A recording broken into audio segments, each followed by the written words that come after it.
Good morning, everyone. My name is Muleya, Mwananyanda, and I'm from UNAIDS. I'm based here in Geneva. I'm really happy to be here and to meet all of you and just to get to learn about the stuff that you're doing and are working towards. Really great to know that this is a values-based team and that we all have shared values. As some of you might know, we're working on a new strategy which runs until 2026, and part of that strategy really is looking at inequalities and how they impact particularly the very, very last, the people on the periphery. And usually the people on the periphery will be women and children.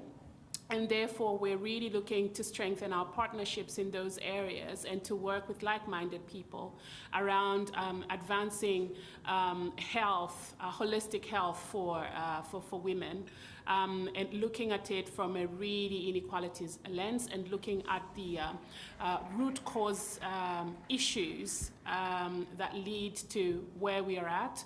Listening to Hafsa from Pakistan, it really resonated what you were saying around the fact that 50% of the population is usually women in most of the countries that we work in. And for UNAIDS, it's also that the majority of the countries that are highly impacted by HIV and AIDS are also some of the most, the poorest countries in the world. So how do we get to a point where we are addressing those inequalities that lead to certain outcomes?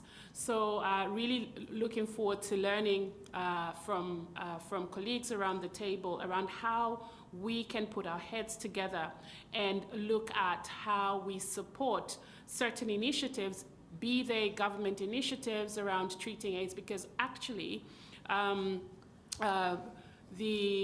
treating AIDS is something that is something you can foresee. So it's something that's going to happen now.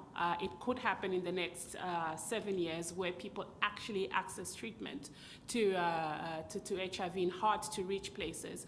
So when you're thinking about models for funding, it's also important to really look at how healthier populations are good for the things that we want to see. They're good for a clean climate. They're good for a just world. So really